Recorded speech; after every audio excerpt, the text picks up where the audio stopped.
9월 8일 월요일. 과학과 신앙. 대부분의 사람들은 과학과 신앙은 양립할 수 없다고 생각합니다. 실제로 미국에서도 하나님을 믿는다고 응답한 과학자들의 숫자가 매우 적고 해마다 급격하게 줄어들고 있습니다. 그러나 역사적으로 위대한 과학자는 위대한 신앙인인 경우가 많습니다. 유엔이 조사한 통계에 따르면 지난 3세기 동안 세계에 발견을 한 300명의 과학자 중에서 무신론자는 20명밖에 없었습니다.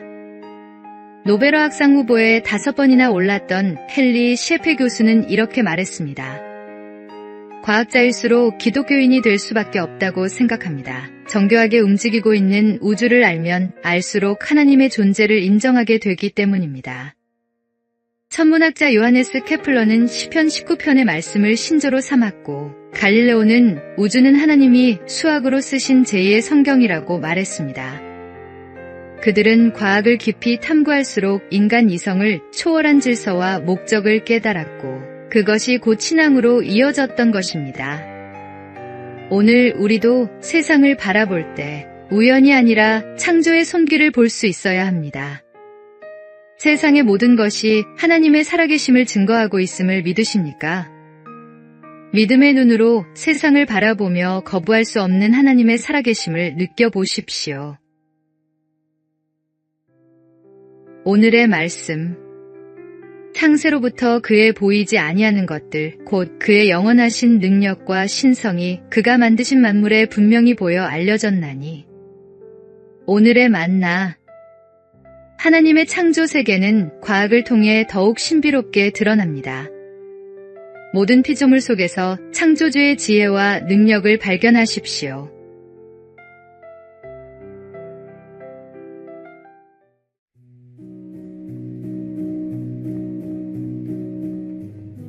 (9월 9일) 화요일. 문서 전도의 힘. 하나님은 세상을 창조하신 유일한 하나님이시며 성경은 유일한 진리입니다. 그러나 세상이 변하면서 하나님을 예배하는 형식과 전도 방식은 계속해서 달라지고 있습니다.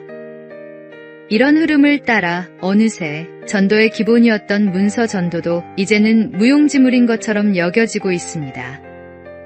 최근 10년 사이 주님을 만난 사람 중에는 노방전도나 문서 전도를 한 번도 경험해 본 적이 없는 사람들도 있습니다. 이런 상황이지만 그럼에도 불구하고 여전히 문서 선교가 가장 효과적인 전도 방법 중 하나라고 믿습니다. 전도지는 성경을 본 적 없는 사람에게도 단 한 장으로 복음의 핵심 메시지를 정확하고 간결하게 전달할 수 있으며 언제나 어디서나 누구에게나 부담 없이 나눌 수 있습니다. 또한 해외에서는 언어의 장벽을 넘어서 복음을 전할 수 있는 더없이 좋은 매개체가 되기도 합니다. 때로는 말보다 더 강한 메시지를 담아 사람의 마음을 두드리기도 합니다. 주님의 복음을 전할 수만 있다면 우리는 수단과 방법을 가리지 말아야 합니다.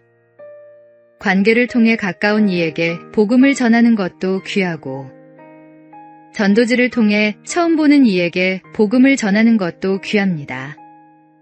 하나님이 주시는 감동을 따라 때를 얻든지 못 얻든지 힘써 복음을 전하십시오. 오늘의 말씀. 그러므로 너희는 가서 모든 민족을 제자로 삼아. 오늘의 만나. 복음을 전하는 방법은 다양합니다. 하나님께서 주시는 기회를 놓치지 말고 복음의 씨앗을 뿌리는 사명자가 되십시오.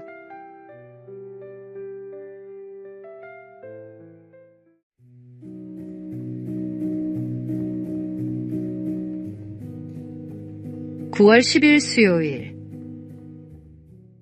희생으로 이룬 화합. 도시샤 대학교는 기독교 정신으로 세워진 일본의 명문대학입니다. 처음 학교가 세워질 당시 여러 가지 문제들이 일어났고, 그 문제가 갈등의 원인이 되어 직원들과 학생들이 파벌을 이뤄 다투었습니다. 하루는 총장인 니지마 조가 대학의 모든 사람을 불러 모아 엄포를 놓았습니다. 이렇게 분열되어서는 결코 명문대가 될 수 없습니다. 이번 사태의 주모자를 아주 엄벌에 처하겠습니다. 말을 마친 니지마 총장은 교정에서 꺾어온 굵은 벚꽃 나뭇가지를 들고 앞으로 나왔습니다. 모든 책임은 총장인 제게 있습니다. 제가 부족해 여러분을 하나로 만들지 못했습니다. 그리고 그는 피가 철철 날 때까지 자신의 종아리를 후려쳤습니다. 그 모습은 단순한 자책이 아니라 공동체를 위한 진정한 회개의 표현이었습니다. 학생 8명, 직원 2명으로 시작된 작은 학교를 명문 종합대학으로 성장시킨 동력은 니지마 초대 총장의 희생과 섬김, 그리고 그로 인해 이뤄진 진정한 화합이었습니다. 희생할 줄 아는 사람, 겸손한 자세로 사는 사람이야말로 사람과 사람의 관계를 회복시키고 무너진 공동체를 다시 세우며 주 예수님을 다른 사람에게 소개할 수 있는 사람입니다. 내 것을 조금 손해보더라도 기꺼이 희생할 줄 아는 예수님을 본받아 사는 성도가 되십시오. 오늘의 말씀. 그리스도로 말미암아 우리를 자기와 화목하게 하시고 또 우리에게 화목하게 하는 직분을 주셨으니. 오늘의 만나. 진정한 리더십은 희생과 겸손에서 나옵니다. 내 것을 내려놓고 먼저 화해의 손을 내미는 그리스도의 마음을 품으십시오.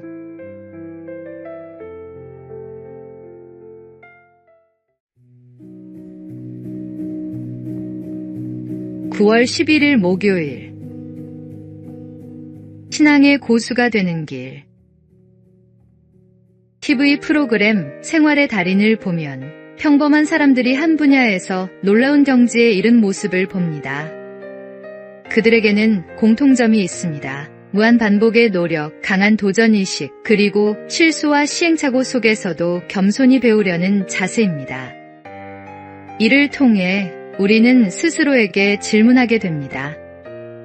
나는 신앙의 고수인가? 아니면 아직 하수인가? 신앙의 고수란 단순히 교회 생활을 열심히 하는 것이 아닙니다.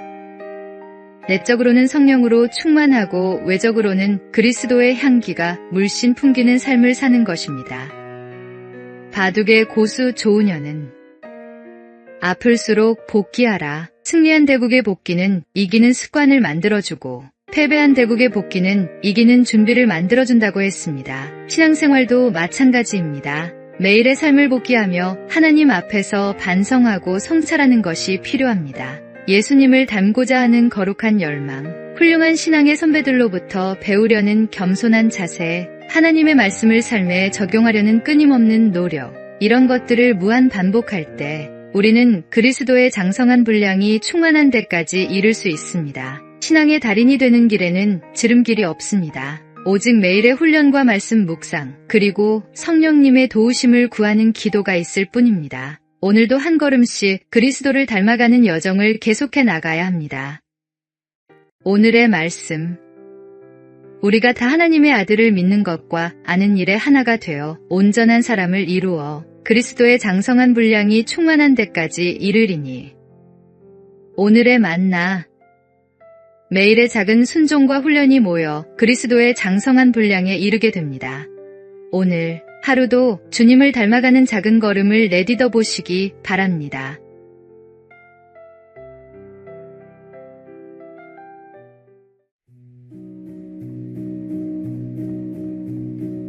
(9월 12일) 금요일.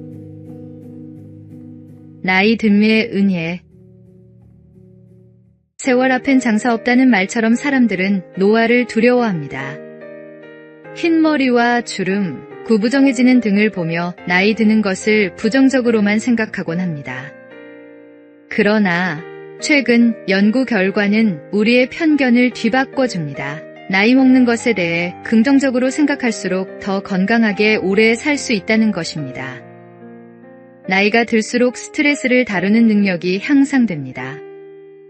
인생 경험이 쌓이면서 웬만한 일에는 흔들리지 않고 감정 조절도 더 능숙해집니다. 부정적인 감정에서 긍정적인 마음으로 돌아오는 회복 탄력성도 좋아집니다.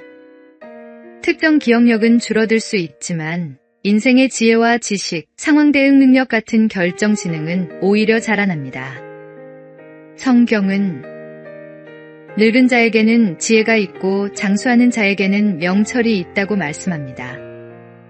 나이가 들면서 생기는 가장 큰 변화는 진정 중요한 것에 집중하게 된다는 점입니다.